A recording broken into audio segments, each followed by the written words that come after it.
Lo más importante que usted tiene en su vida es traer bien a su niño, bien a esa criatura que durante 9 meses usted ha tenido en ese vientre. Y hoy por hoy la cesárea es algo que todo el mundo lo tiene como que una fija para llegar a este final. Pero hay que humanizar ese niño. Usted tiene que humanizarse, no corra peligro. El parto humanizado es algo tan extraordinario que si usted se queda aquí con nosotros en estos próximos 45 minutos, le traje a la persona más indicada para que le hable de este aspecto. Parto humanizado. El doctor Juan Caripidi. Bienvenido, Juan. Gracias. A nuestro live. Yo complacido de tener a Juan acá porque las explicaciones son totalmente extraordinarias. Así que, Juan, mire, yo no tengo mucho más que hablar. Lo único que me queda es hablar de eso de parto humanizado. ¿Qué es parto humanizado? Como siempre lo hacemos. Sí, básicamente desde que el mundo existe, obviamente la mayoría de todos nosotros ha venido a este mundo a través del parto natural o del parto normal. Con el advenimiento de la cesárea, que es una técnica quirúrgica a través de la cual se puede obtener el producto de la concepción, han comenzado a variar los índices de nacimiento. ¿Qué significa esto? Que en teoría deberíamos reservar la cesárea segmentaria solamente para aquellos casos complicados, para aquellos casos, por ejemplo, donde hay alguna presentación viciosa, hay algún tipo de sangrado, alguna complicación médica asociada al embarazo. Con el devenir del desarrollo humano, obviamente se han ido tecnificando las técnicas y básicamente hoy en día el médico también siente una presión por acudir a la cesárea segmentaria como un mecanismo por el cual se resuelve el embarazo. ¿Qué quiere decir que volvamos al parto humanizado? Quiere decir que volvamos a la raíz de la forma como el ser humano llega a este mundo. Y para ello, obviamente, debemos cumplir con un adecuado control prenatal. Para ello debemos tener confianza como pacientes en nosotros mismos de que vamos a lograr el parto, en el grupo familiar y en el médico tratante. ¿Qué es lo que persigue hoy en día que usted tenga un parto humanizado? Primero, que se pueda producir la expulsión del producto de la concepción a través del canal vaginal. Esa expulsión permite que ya el feto de alguna manera entre en contacto con ciertas bacterias que hay en vagina y eso comienza también a colonizar la piel del feto, es decir, hacer que bacterias que va a ir adquiriendo a lo largo de su vida las pueda empezar a adquirir justo en el momento del paso a través del canal del parto. También permite la expresión de los hombros y del tórax, lo que va a favorecer la salida del líquido amniótico que pudiese haber en los pulmones, en la tráquea y en la laringe. Y lo otro es que también permite que la misma contracción haga que la adaptación de la respiración de este producto de la concepción a la vida extrauterina sea de una manera más eficiente. Se ha demostrado que uno debe permitir que el cordón umbilical siga latiendo entre 1 y 3 minutos después de que se haya producido la expulsión del feto, y eso es porque durante ese minuto hasta los 3 minutos todavía hay paso de sangre a través del cordón umbilical, y el paso de la sangre, ¿qué es lo que va a permitir? Por una parte, siguen pasando los anticuerpos que eventualmente pudieran estar en esa circulación, siguen pasando los glóbulos rojos y los depósitos de hierro y los valores de hemoglobina hematocrito de este recién nacido van a ser mucho mejores en aquellos en los que se haya hecho el pinzamiento tardío respecto a aquellos en los que se hace un pinzamiento rápido antes de que transcurra el primer minuto. Y otra de las cosas que se están promoviendo a través de este parto humanizado es que una vez que se completa la expulsión del producto de la concepción, la madre pueda colocar en su pecho al bebé, y esto es lo que se llama el apego precoz. Se hace un apego directamente en contacto piel a piel entre la madre y su recién nacido, y esto tiene por objeto disminuir la irritabilidad que le produce al recién nacido la salida al mundo exterior. Debemos recordar que los bebés están en un ambiente a 37 grados centígrados, en un ambiente oscuro, lúgubre, en un ambiente en que se están alimentando a través del cordón umbilical, y la salida al medio exterior, donde la temperatura puede bajar abruptamente de 37 a 24 grados centígrados, donde puede haber una contaminación visual y una contaminación acústica, irritan al recién nacido. Una vez que él nace y la madre lo coloca en su regazo, ese recién nacido no está irritado, comienza a percibir el latido cardíaco de su mamá a través de la piel y usted ve cómo ese bebé va a tener una mejor adaptación a la vida extrauterina porque no va a tener un llanto innecesario, no va a estar irritable y básicamente esa es una maniobra en la cual de alguna manera el bebé se calma. Y la segunda maniobra que es importante es que no solo es colocar en el regazo al recién nacido, sino también es promover la lactancia materna. Una vez que se produce la expulsión, se coloca la boca del recién nacido cerca del complejo areola-pezón de manera de empezar a estimular lo que se llama la mamada para que eso que contribuye por una parte a que a través de la lactancia materna se nutra al bebé, sigan pasando los anticuerpos de la madre hacia el recién nacido, tenga un efecto protector en el desarrollo del producto de la concepción, a la madre le permite de una vez la liberación de una hormona que se llama oxitocina, producir contracción de ese útero que acaba de dar a luz para que él vuelva a su posición y tamaño normal, mejora el vínculo afectivo entre la madre y el recién nacido. Entonces, la pregunta que nosotros nos debemos hacer es, nosotros debemos volver a lo que desde el punto de vista humano es la mejor forma de obtención del recién nacido o debemos seguir promoviendo la cesárea como un método de resolución obstétrica. Qué gran pregunta has hecho, Juan. Porque existe esa pauta y ese parámetro. Llega, doctor, yo no aguanto más el dolor, sáqueme ese muchacho. Y muchas veces la conducta del médico en ese momento es, bueno, vamos a resolverlo. Pero yo estoy poniendo en peligro o estoy poniendo en riesgo ciertas cosas, porque ir a una mesa quirúrgica, hacer una incisión a nivel abdominal, o todas estas cosas que tú has expuesto perfectamente de corte rápido antes del minuto del cordón umbilical, está trayendo una serie de traumas, no solo a la madre por el acto quirúrgico, sino a un niño. ¿Qué consecuencias? Primero, ¿cómo haces tú como médico para convencer a esta señora o a la familia, como lo bien lo expusiste? Ya va, vamos a llevar esto por un método natural, por algo humanizado. Y segundo, ¿qué consecuencias puede tener el niño cuando el procedimiento es vía quirúrgica o cesárea? Sí. Es muy interesante porque fíjense, uno habla de cesárea y obviamente como la obstetricia está relacionada a un evento feliz, pues la cesárea comienza a ser un procedimiento feliz, pero no hay que olvidar que la cesárea es una intervención quirúrgica, es decir, hay una incisión de una serie de tejidos para permitir el abordaje del útero y producir la expulsión del producto de la concepción, en este caso del bebé. Como todo procedimiento quirúrgico, pues tiene sus complicaciones como son las hemorragias, las infecciones, un pobre resultado estético, la posibilidad de que en un embarazo futuro el sitio de la incisión dentro del útero se pueda romper o pueda generar algo que se llama una dehiscencia parcial, es decir, la separación del músculo del útero.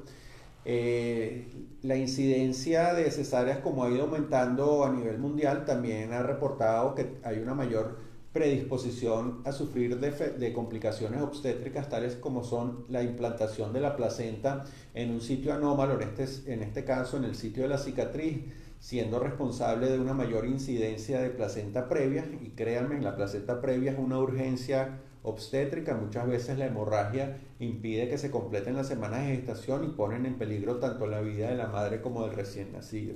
Eso es por hablar someramente de lo que puede ocurrir con la madre. ¿Qué es lo que puede ocurrir con el bebé? Bueno, que el bebé obviamente no está predispuesto a nacer ese día.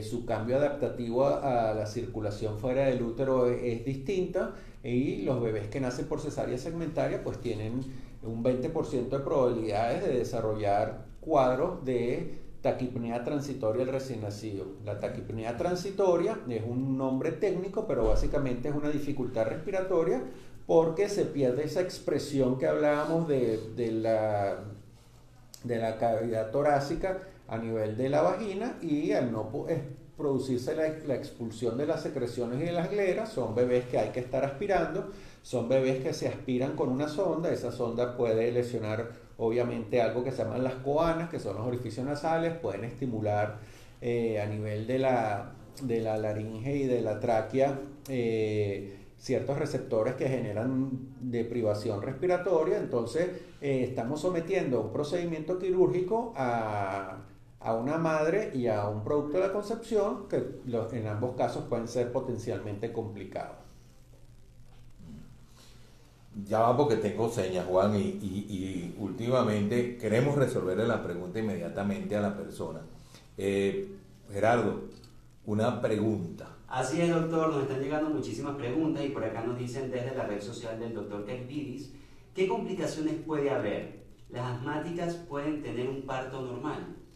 Sí, las asmáticas pueden tener un parto normal, su capacidad respiratoria, siempre y cuando no tenga una crisis asmática en ese momento, prácticamente se mantiene igual. Habría que evitar cuáles son los fenómenos desencadenantes del asma, si es el frío, si es la exposición a algún alergeno, si es el contacto con algún tipo de medicamento, pero en general, si la señora mantiene una saturación de oxígeno durante el trabajo de parto mayor de 95% y al momento de las contracciones la frecuencia cardíaca del feto se mantiene estable, pues la paciente asmática puede cumplir con todo su proceso del trabajo de parto. Por acá tenemos otra pregunta. ¿Una mujer que entre en labor de parto puede cambiarse a cesárea? Bueno, realmente en cualquier momento la vía de obtención del recién nacido puede variar, ¿no? Pero digamos que una vez que usted entra espontáneamente en una labor de parto, pues tiene una mayor predisposición de poder cumplir con el trabajo de parto como tal. Si tiene menos de 10 centímetros, puede convertirse en una cesárea, pero digamos que sería por alguna indicación médica. Las indicaciones médicas en el momento de que un parto se convierta en cesárea son la disminución abrupta de la frecuencia cardíaca del feto, la coloración del líquido amniótico por meconio, que son, digamos, el contenido intestinal que el feto es capaz de eliminar in útero por algún cuadro asfíctico, si la mamá desarrolla convulsiones durante el trabajo de parto, si hay agotamiento materno, si hay falta de descenso del bebé en el canal del parto. Pero lo que aquí también es importante hacer hincapié es que, hablando del parto humanizado, también se han incrementado los índices de cesárea segmentaria, porque hoy en día la tecnificación, el ambiente en el cual nosotros nos desenvolvemos y vivimos, nos ha llevado a planificar los días en los cuales se van a obtener estos nacimientos. ¿Qué quiero decir con esto?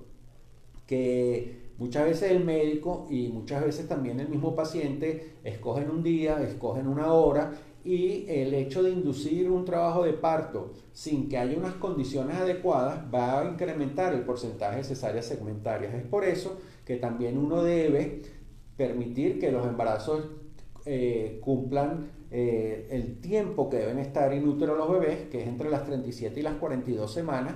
En Venezuela hay probablemente la sensación de que a las 40 semanas los embarazos se van a pasar de tiempo, cosa que es completamente falsa, porque hasta las 41 semanas más 3 días, siempre y cuando un bebé se mueva, no pierda líquido, no pierda sangre, el bebé puede estar in útero.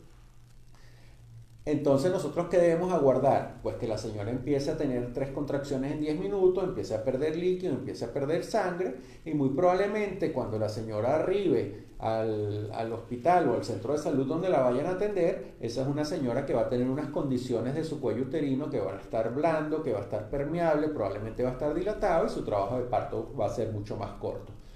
Si escogemos la hora, escogemos el día, queremos pasar el fin de semana tranquilos, queremos dormir en la noche tranquilos, probablemente hagamos una inducción sin las condiciones específicas, y en ese caso pues el porcentaje de fracaso va a ser de un 40%, entonces ahí estaríamos abultando aún más las cifras de cesárea.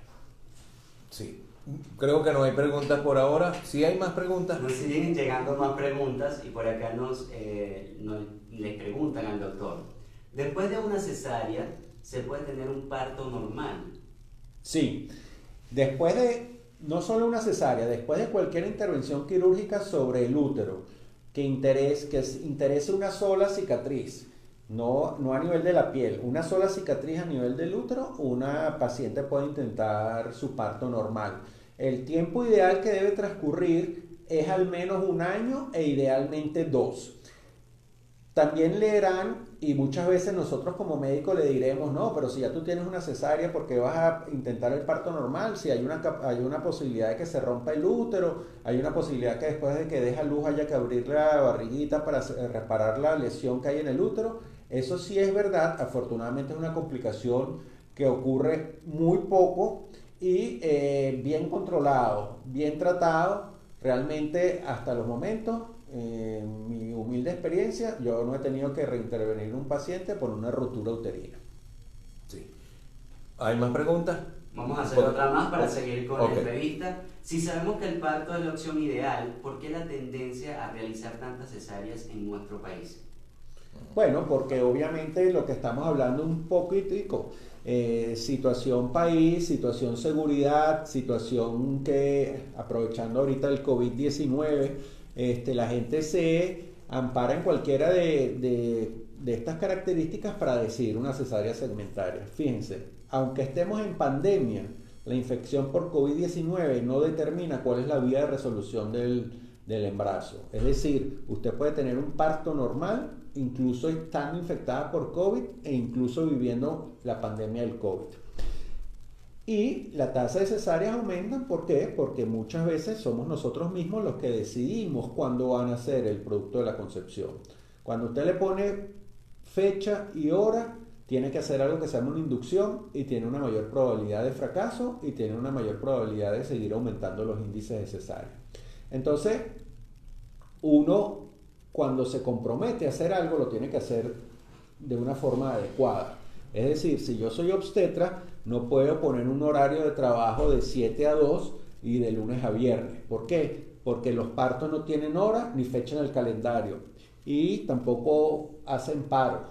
¿Qué quiere decir con esto? Que uno puede dar a luz en cualquier momento de su vida, a cualquier hora de su vida, y simplemente usted debe coordinarse con su equipo médico de que usted desea su parto normal y no aceptar ni que le impongan fecha ni que le impongan horas y tan mucho menos aceptar que le impongan indicaciones que no están descritas en los libros. Y hay dos preguntas mientras que seguimos recabando preguntas. Una, ¿cómo es el ambiente a la hora de recibir ese muchacho que ahora viene en un parto humanizado? O sea, tú pusiste algo muy claro, y él viene de 37 grados centígrados y se encuentra con 24 o menos, porque esos quirófanos son helados.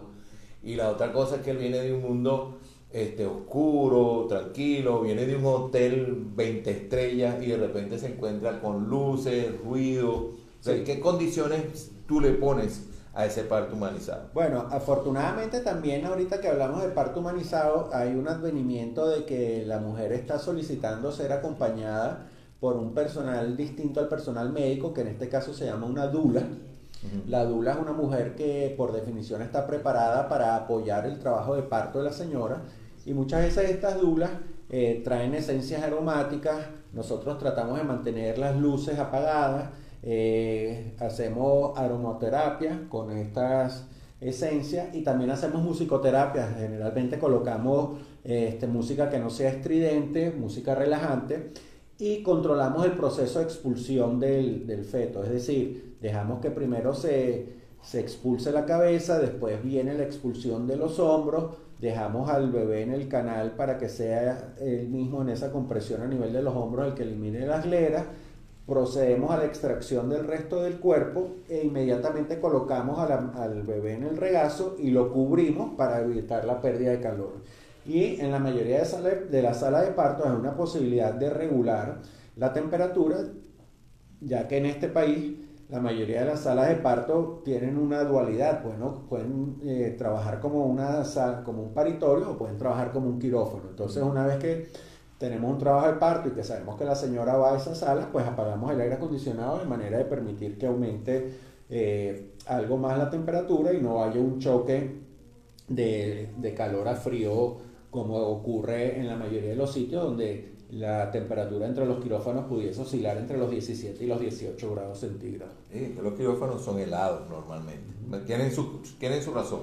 Pero en este caso estamos trayendo un bebé que no tiene por qué tener esa razón de choque en la vida. ¿Cómo sigue la vida de ese bebé después que sale del útero de su madre, que lo pone en el regazo, cortaste el cordón umbilical? ¿Cómo es el proceso siguiente? O sea, ¿cómo sigue ese parto ahí en el quirófano? Sí. Esa es una pregunta bien interesante porque los que estamos promoviendo nuevamente el parto humanizado, también estamos promoviendo que no haya una separación del binomio madre e hijo. En los hospitales, en las clínicas, inmediatamente se retira el producto de la concepción para ser evaluado por el pediatra, para colocarle la vitamina K, para colocarlo en confort térmico, y hoy en día hay una tendencia a hacer que la madre, que el bebé se quede en su regazo, que el pediatra evalúe a ese recién nacido en el regazo, que lo cubramos para que no se produzcan las pérdidas involuntarias de calor, y 1 o 2 horas después de que se ha hecho el apego y que tiene el inicio de la lactancia materna, entonces sí se le pudiese colocar las gotas oftálmicas y la vitamina K. También había como una tendencia de que el recién nacido inmediatamente al nacer y pasada 1 hora o 2 horas incubadora era que se le permitía a la madre interactuar con él. Eso también estamos tratando de disminuirlo, y lo otro que se está tratando de disminuir es evitar bañar al recién nacido inmediatamente, o incluso en el momento de nacer eliminarle una grasita que es la que tiene el alrededor, porque esa grasita actúa como un aislante de calor, y aparte esa grasita ayuda a humectar la piel del recién nacido, que obviamente es una piel muy sensible, una piel muy delicada, que es rosadita. Entonces son cosas que poco a poco la experiencia ha ido determinando que debemos volver a nuestros orígenes. Anteriormente, sin querer parecer tampoco un hippie, pues la India venezolana, generalmente cuando estaba el trabajo de parto, esas tribus vivían alrededor de los ríos y riachuelos.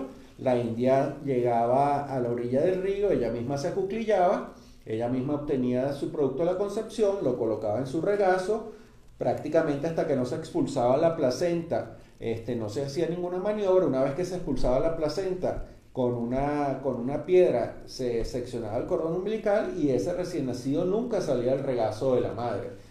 Y si todas estas poblaciones indígenas han sobrevivido a todos los años, algo están haciendo bien. Bueno, es un poquito lo que estamos tratando de retomar, probablemente sin llegar a los extremos de que vamos a ir también a un río a tener los bebés. Pero cuando uno compara las tasas de natalidad, incluso en países más desarrollados que el nuestro, nos damos cuenta que en nuestro país la tasa de cesárea realmente está disparada, no solamente a nivel público, sino a nivel privado. Básicamente, una estadística de cualquier centro privado de salud en nuestro país determinará que casi el 80% de los niños nacen a través de una herida quirúrgica. Y esa herida quirúrgica, como dije antes, no solo la complicación de que pueda tener una placenta de inserción anómala en una gestación futura, sino que le limita el número de embarazos que usted también puede llegar a tener. Por protocolo, en la mayoría de los hospitales públicos, al tener 3 cesáreas segmentarias, la paciente es esterilizada quirúrgicamente. Sí. Y pasa mucho en el país, ya han venido varios colegas que hablan que ya niñas a los 16, 18 y hasta los 20 años hay que esterilizarla por la cantidad de cesáreas, 3, 4 cesáreas que ya llevan, porque se comienza muy de joven. La condición, una preguntita y nos vamos para las luces verdes que nos tiene la dirección. Fíjate que pusiste a la India, me pareció extraordinario el ejemplo. Esos indios son muy sanos. Llevaste a la India a la orilla del río y todo. Parto en áreas de agua, piscinas, bañeras. Sí. Bueno, yo confieso que con los años que tengo tuve la oportunidad de hacer un parto en agua por primera vez este año, pero quizás porque las infraestructuras en las cuales uno desarrollaba su actividad no permitían tener la piscina, la pileta o la bañera para el parto en agua. El parto en agua es una técnica fabulosa porque el agua ha determinado que también el recién nacido sale de un medio líquido a otro medio líquido, por lo cual su transición a la vida extrauterina es mucho mejor.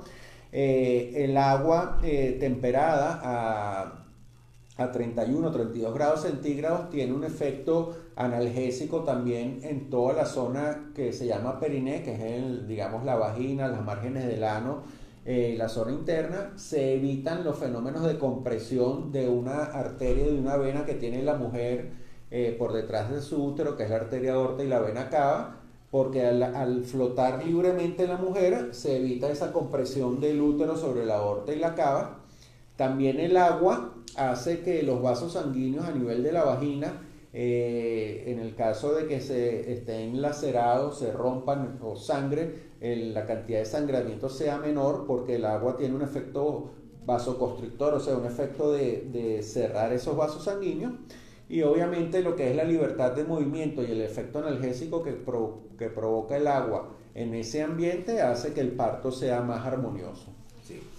Hay preguntas y yo quiero dejar una parte de consejo, porque al final del camino es nuestra intención en FC Salud. No le imponga a usted al médico que tiene que hacer una cesárea. Llévelo hasta donde pueda para un parto humanizado, un parto normal. Que sea el médico quien decida en un momento determinado, bueno, hay alguna complicación, hay algún riesgo, el que tome la decisión, pero no lo imponga usted. Hasta más barato le va a salir probablemente, porque entrar a quirófano no son cosas buenas. Nosotros no estamos hechos para que nos estén abriendo, nosotros estamos hechos para estar íntegros toda la vida. No, y fíjese, hay una cosa que es bien interesante, hay un libro que se llama Sapiens, donde el autor ha logrado demostrar que conforme las generaciones humanas han ido pasando a lo largo de la vida y se han ido aumentando las técnicas quirúrgicas, se ha modificado la pelvis femenina, y de mantener esta rata de cesáreas, dentro de unos años la pelvis femenina va a quedar de un tamaño que va a ser imposible permitir alojar la cabeza del feto en el canal del parto. Es decir, que eso también lleva, desde el punto de vista antropológico, una modificación del esqueleto femenino y la posibilidad de que los estrechos en la pelvis se hagan cada día más estrechos e impidan que un bebé nazca por una vía natural. Bueno, hasta historia y trascendencia puede traer todo esto. Pregunta, Gerardo. Así es. Después de su resumen, me parece interesante responder esta pregunta, ya que la chica, la seguidora, nos comenta: mi parto fue muy traumático y nada respetado. Mi pregunta, en ese concepto de parto cesárea humanizada, ¿la gestante puede pedir que el niño nazca por cesárea así no existe indicación? Bueno, hoy en día está regulado que por los entes no solo médicos sino gubernamentales, que debe haber un respeto a la decisión de la mujer. Pero yo sería de la idea de que esta persona tuviera en cuenta cuáles son los pros y los contras de los dos procedimientos. Probablemente su idea de que el parto no fue respetado puede haber resultado estamos elucubrando, pero por lo menos la queja que uno recibe con mayor frecuencia es número excesivo de tactos, inducción del trabajo de parto, falta de analgesia, es decir, que no hayan acompañado a la señora tratando de calmarle el dolor a través de técnicas que están descritas para disminuir la percepción del dolor, y es por eso que a lo mejor esta seguidora está proponiendo quizás imponer con su médico la técnica de la cesárea. Yo, en lo particular, hoy en día no impongo. A mí me gusta ser claro. Obviamente yo tendré mis virtudes y mis defectos, y creo que con los años la edad me ha permitido ser cada vez un poco más conservador, pero yo siempre coloco las cosas como en una balanza, y hacia donde se incline la balanza es la decisión que uno finalmente toma. En el parto humanizado, pitocin, episiorrafia. Bueno, hoy en día hay episiorrafia es el corte que se hace a nivel del periné, sí, para permitir una salida más fácil de él. Cuando yo estudié obstetricia, que fue en el año 94, era una pauta que todo paciente que estaba en trabajo de parto se le hiciera la episiotomía, ¿no? Que es el corte para aumentar el canal del parto. Ya definitivamente hoy en día ese corte es una maniobra que sigue estando presente, pero que ya no se hace de rutina, que se hace simplemente si hay una posibilidad de un desgarro o hay una posibilidad de que la expulsión de la cabeza del feto sea de una forma traumática. Para eso también, como hemos vuelto otra vez a nuestras raíces, hoy en día se está proponiendo hacer el masaje perineal, que es básicamente que la señora introduzca sus dedos pulgares, o lo puede hacer su pareja, en el introito de la vagina y empezar a hacer este movimiento para tratar de ir dando algo que se llama una distensibilidad del perineo. Y el pitocin, muchas personas lo llaman el villano de la partida. El pitocin es una hormona que produce la misma señora en trabajo de parto. Y hay veces que hay que recurrir a él para regular la frecuencia de las contracciones y la intensidad de las contracciones. Ahora bien, usted también tiene la posibilidad de que le coloquen un catéter a nivel de la columna. Eso se llama una perianalgesia.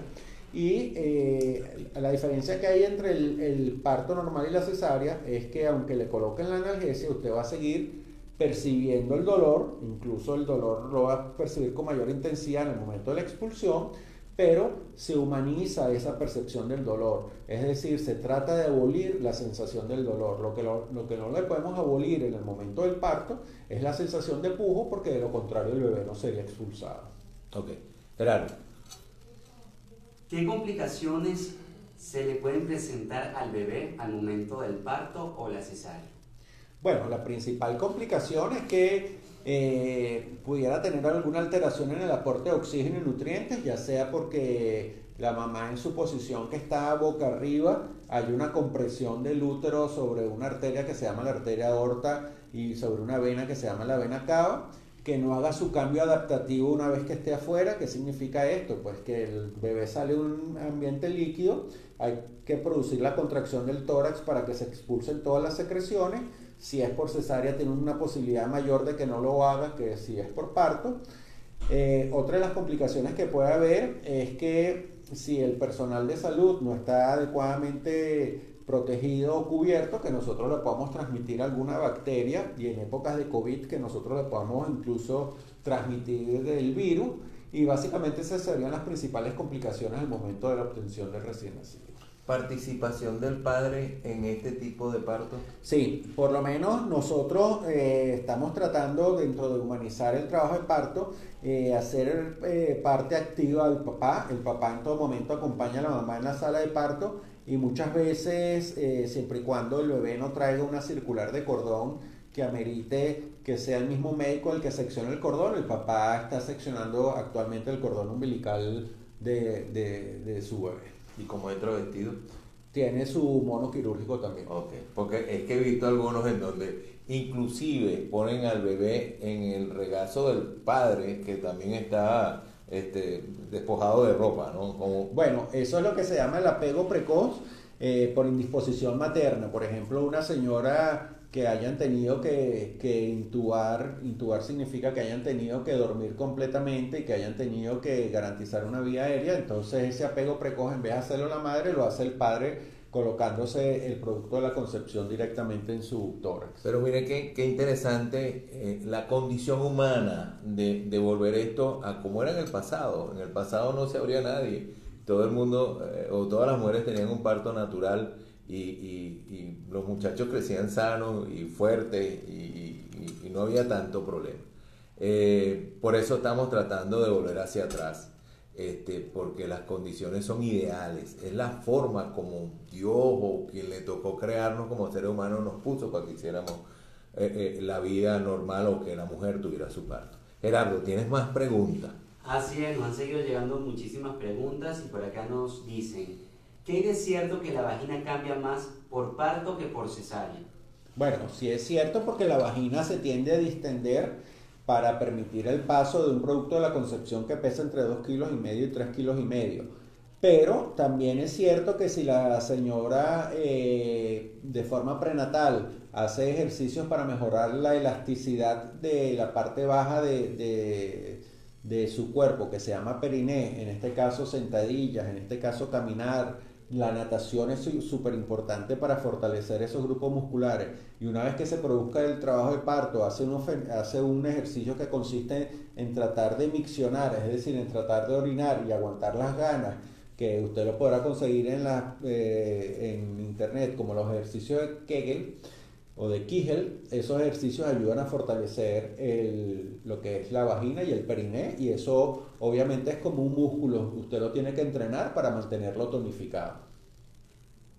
Hola, buenas tardes, doctor. Saludos desde México. Si tuve COVID, ¿mi bebé puede nacer por parto natural? Claro, hasta ahora, aunque en esta epidemia todavía hay muchas cosas por aclarar, el COVID es un coronavirus. La experiencia anterior a nivel mundial es dos tipos de coronavirus que existieron, que fueron el SARS y el MERS, y muchas de las estadísticas que se están utilizando también para extrapolarlas al COVID, que es de la misma familia, es que no se ha determinado que haya un traspaso del virus a través de la placenta, no hay virus en la lactancia materna, no hay virus en las secreciones vaginales, por ello se puede tener un parto normal. ¿Le ha tocado ir a casa de alguien a realizar un parto? Cuando fui médico rural, sí. Sí.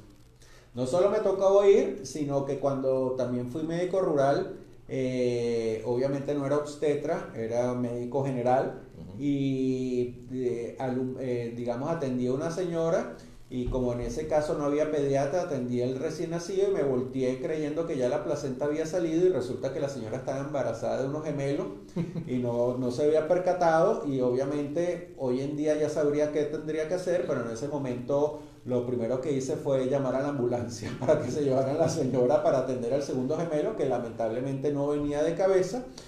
Y en el camino, llegando ya al materno de Macuto, a nivel de un restaurante que llamaban Las 15 Letras, tuvimos que parar el carro porque la señora, el bebé se acomodó y parió el segundo En el carro. en el carro. Bueno, anécdotas de la vida de médico que uno tiene en toda la trayectoria, ¿no? Y los sustos que uno se pega porque no hay la experiencia de hoy, pero uno sale para adelante. Doctor, ¿se puede lograr un parto humanizado usando epidural? ¿Qué opina del uso de la anestesia en el parto?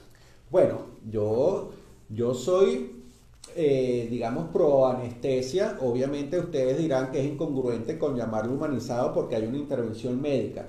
Pero ¿qué es lo que se humaniza? La percepción del dolor y el temor que tienen todas las mujeres embarazadas, el cual nosotros no podemos discutir porque por lo menos los que somos hombres nunca hemos pasado por un dolor. Se dice que ese dolor es muy parecido a algunos que hayan expulsado alguna piedra a través del riñón, que se llama un cólico nefrítico. Pero, ¿cómo humanizamos con la peridural? Bueno, la peridural bien aplicada, la peridural con anestesiólogo entrenado en algo que llaman anestesia obstétrica, lo que hace es disminuir la percepción del dolor y no abolir las contracciones. Si usted en su equipo médico no tiene un anestesiólogo especializado, lo más probable es que el anestésico que use le vaya a producir falta de percepción del dolor, pero también le va a detener el trabajo de parto. Por acá nos siguen llegando preguntas, doctor, y nos dicen, si el bebé está sentado y no se acomoda, ¿se tiene que hacer una cesárea? Bueno, hoy en día, si la pelvis no está aprobada, ¿qué significa esto? Si esta señora no ha tenido un trabajo de parto previo, sí. ¿Por qué? Porque en el podálico es una presentación viciosa, es decir, es una presentación que no termina de ser 100% natural, y lo que se ha visto a medida, como les dije, que las pelvis de la mujer se han ido modificando, es que hay una posibilidad de retención de la cabeza una vez que se haya producido la expulsión de las piernas y el cuerpo del bebé, y es un riesgo que hoy en día la mayoría de los obstetras no estamos corriendo, y definitivamente esas pacientes se llevan a cesárea. Anteriormente esas pacientes también se les hacían unas maniobras que se llaman versiones, que era tratar de modificar a través del abdomen la posición del bebé. Esa maniobra lamentablemente con el tiempo también entró en desuso, porque dependiendo de la intensidad de la maniobra había veces que volteaban al bebé, pero también arrastraban la placenta, la cual se desprendía, y eso conllevaba obviamente la muerte del producto de la concepción. Entonces hoy en día definitivamente lo que uno insta es a que la señora haga algún tipo de actividad física y trate de cambiarle la posición, ya sea haciendo sentadillas, y no diga que yo se lo dije, gateando. Pero 3 veces se lo ha dicho. Haga ejercicio antes de llegar a un trabajo de parto. No es una condición de estar estática, acostada, no me muevo, cuidado. No, es provechoso el hecho de que usted ayude a su cuerpo a tener una condición física favorable para tener o este tipo de parto que está anunciado acá, que es un parto humanizado, o si tiene que ir a cesárea, porque la va a ayudar en el postoperatorio también. Por acá nos preguntan, deseo tener un parto natural. ¿Cuáles son sus recomendaciones para poder lograrlo con éxito? Bueno, lo primero es tener confianza en sí mismo. Lo segundo es, obviamente, concientizar que muy probablemente va a tener contracciones uterinas que hasta que lleguen a los 4 o 5 centímetros pueden resultar molestas y dolorosas, que en ese momento con su grupo médico también trate de sospechar o de tener en cuenta la posibilidad de que le coloquen su analgesia. Si no, trate de realizar los ejercicios de sentadilla, el caminar, el permitir que ese trabajo de parto empiece espontáneamente, es decir, no caiga en la tentación de ponerle ni fecha ni hora porque va a tener una mayor posibilidad de que el parto no vaya a ocurrir como tal. Y lo otro es que al momento del trabajo de parto aprenda a hacer las respiraciones. ¿Qué significa esto? Que una paciente que está en trabajo de parto debe inspirar aire a través de las fosas nasales y exhalar aire a través de la boca, hacerlo lentamente, y una vez que se alcance una dilatación de los 10 centímetros, después es cuando se empieza a pujar. El pujo, que es algo que generalmente las personas dicen que no lo saben hacer, es muy sencillo. Es como cuando uno tiene un episodio de estreñimiento y se siente que necesita evacuar y no puede, y simplemente se sienta en la poceta y puja. Pues es lo mismo, cuando usted está embarazada y va a producirse la expulsión del feto, el feto comprime el recto, le da esa sensación de pujo, y usted trate de no pujar en el cuello y en la garganta, trate de pujar como si se estuviese evacuando. Y otra cosa interesante es que obviamente hay un pudor de todos nosotros y usted lo que no quiere es evacuar mientras está dando a luz. Si eventualmente pudiese ocurrir, hay los mecanismos para que el bebé no se contamine y esa zona se mantenga libre de bacterias, pero en la mayoría de los casos esa sensación de que usted está evacuando es ficticia, porque realmente no hay contenido, es la cabeza del bebé que está comprimiendo el recto. Sí. A veces sucede, pero no, el muchacho viene más fuerte. Claro. Hay que atajarlo. Por acá tenemos una de las últimas preguntas. ¿Cuáles son los cuidados y prevenciones que debe tomar en cuenta una mujer de 39 años para tener un hijo luego de 18 años del primer parto? Bueno, lo primero es que esa señora se va a comportar como una primeriza porque han pasado más de 10 años. Lo segundo es que, no lo digo yo, lo dicen los libros, tiene un mayor riesgo de tener asociado algún problema genético, algún problema anatómico. Eso no significa que a usted le va a pasar eso, pero usted tiene que acudir al médico. El médico en sus riesgos le va a poner 2 riesgos, que son una gestante añosa porque tiene 39 años, y una intersiesis, es decir, un periodo sin haber tenido bebé de 18 años. Yo empezaría por tomar el ácido fólico a raíz de 10 miligramos al día.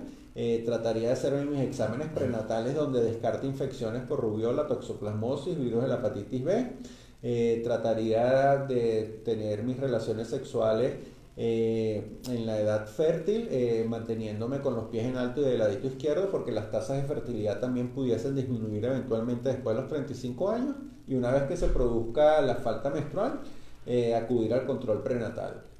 Antes de que ocurra la falta menstrual, vaya a su consulta preconcepcional para entrar en sintonía con su médico. 2 veces se lo dijo que tiene que ir al médico. Antes, durante y después. Ya le vamos a decir dónde está. Otra pregunta nos dicen, si hay antecedentes de diabetes, ¿hay riesgo de perder el bebé? Bueno, la diabetes es una enfermedad metabólica.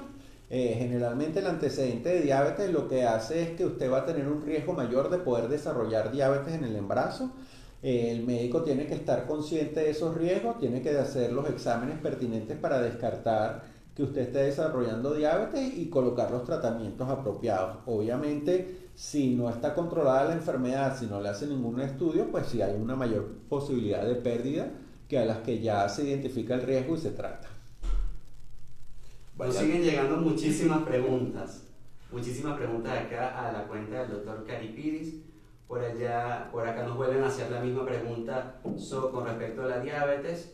Doctor, mi bebé en las medidas del abdomen sale de 39 semanas y todas las demás mediciones son de 35 semanas. ¿A qué se debe eso? ¿Qué podría ser? Bueno, nosotros somos un promedio y dos desviaciones estándar. ¿Qué significa eso? Que hay un promedio y hay dos desviaciones hacia arriba o hacia abajo. Uno en estas cosas no puede ser completamente matemático. Lo que probablemente pasa es que el potencial genético de este bebé hace que crezca un poco más. Puede ser que usted haya tenido algún episodio de hiperglicemia, que es el aumento de los valores de glucosa, pero eso no va a ser un impedimento para que usted intente su parto normal, siempre y cuando el peso no esté por encima de un percentil que se llama 97,5, pero dando esos valores de abdomen, de cabeza y de fémur, lo más probable es que usted tenga, vulgarmente o sanamente hablando, un bebé más gordito. Sí. Bueno, nosotros estamos abocados, Juan, y de verdad que muy agradecido por toda la explicación que le has dado a todos nuestros oyentes y todos Instagram videntes o FC videntes, como lo hemos querido llamar, porque la intención principal de nuestro programa en FC Salud es darle el mejor consejo a las personas. Ya sabe que el parto humanizado es un parto normal, no es algo inventado, era la forma normal como se hacía, y a veces hay que volver a las bases para volver a llevar las cosas al natural, a la realidad.